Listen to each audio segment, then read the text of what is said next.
Les armes de notre guerre ne sont pas charnelles, mais puissantes. 2 Corinthiens 10:4. On peut avoir compris ce qu'était le service, mais bien peu ce qu'est la lutte, et spécialement le conflit dans le service.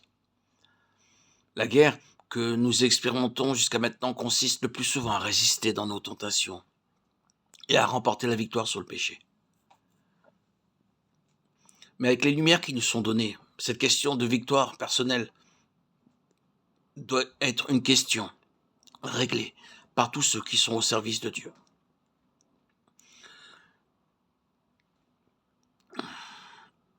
Mettez s'il vous plaît de côté tout ce qui vous est pas clair et remettez-le au Saint-Esprit pour qu'il vous le rappelle plus tard.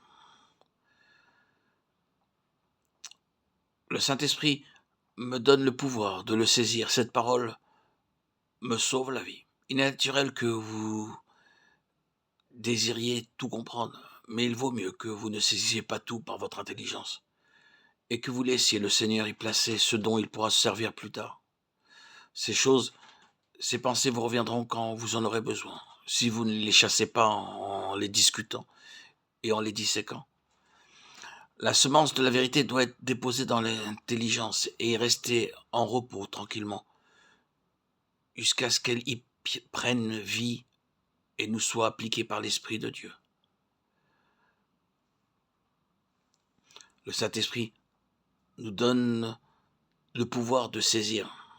Cette guerre n'est pas une guerre terrestre. Ce n'est pas non plus entièrement une lutte contre les tentations. Une guerre qui consiste à vaincre un certain péché.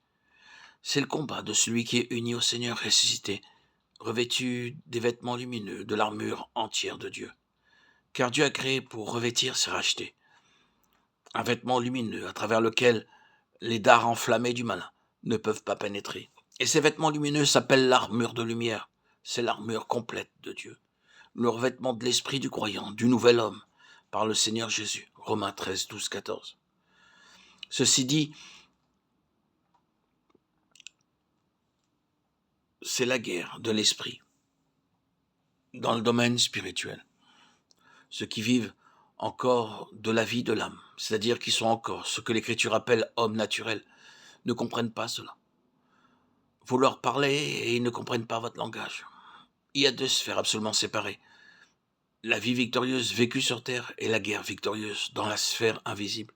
Celle qui unit au vainqueur et dans sa victoire remporte la victoire sur les forces invisibles des puissances des ténèbres. L'Esprit de Dieu est à l'œuvre dans l'Église pour amener le corps de Christ.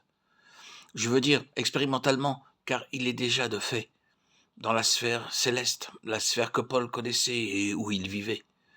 Nous avons si peu réalisé ceci que nous y sommes comme des étrangers, ne connaissant ni bornes ni frontières et par conséquent ignorant le chemin.